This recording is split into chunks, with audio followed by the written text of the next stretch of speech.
The Kingdom Hearts franchise has some of the most beloved music in gaming, and for years now, fans of the series, including myself, have been clamoring to get a musical experience similar to the Theorhythm titles back on the 3DS. Kingdom Hearts Melody and Memory is aiming to scratch that itch by bringing engaging combat and high replayability. After playing a small portion in the demo set to release later this month, there is plenty to look forward to. Playing through the demo of Melody and Memory showed me that while being a game centered around music, it still has the raw DNA of Kingdom Hearts gameplay, and, naturally, it welcomes you with the best version of Dearly Beloved. There are only 6 songs featured in the demo, 4 in single player and 2 in co-op.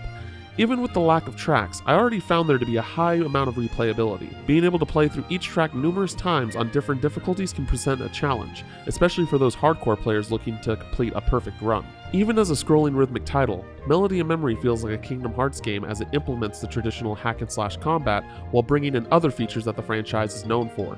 Magical abilities like Thundaga will defeat enemies from afar, while physical ones like Ars Arcanum take down gigantic enemies in your path. I only worry about the amount of variety that will be included the more the game progresses. Co-op brings a new experience where you have a partner to rely on to help you pass a song.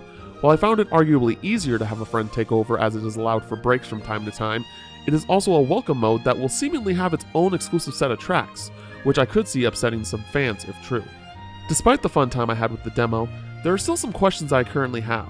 Melody and Memory is said to have over 140 songs, but there's no way to tell right now whether or not the co-op song list will be different from the quick play and what you will experience in the World Tour story mode. One of the biggest criticisms I've heard since the announcement of Melody and Memory is the $59.99 price tag. After getting a taste of what is to come, I can confidently say that the value seems to be there. There are so many ways to play each track, and that's judging from quick play alone. The thing I worry about most going into the full game is how rhythmic friendly it will be to players. Having a musical background, there is no cue-in feature or sense of tempo before the song begins, to the point that I could see major fans, even those who have heard these tracks countless times, struggle. At the end of the day, this is a rhythm game, and there are some relatively important aspects that a game of its kind should have.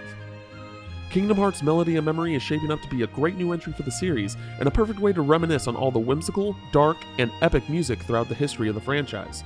Taking place directly after the events of Kingdom Hearts 3, we will get to see Kairi in the spotlight for the very first time.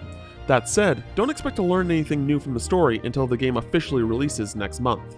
The same demo that I have played will be available for free later this month for everyone to enjoy. Kingdom Hearts Melody and Memory is set to release on November 13th for PlayStation 4, Xbox One, and Nintendo Switch. Be sure to check back in November for DualShockers' official review of Kingdom Hearts Melody and Memory.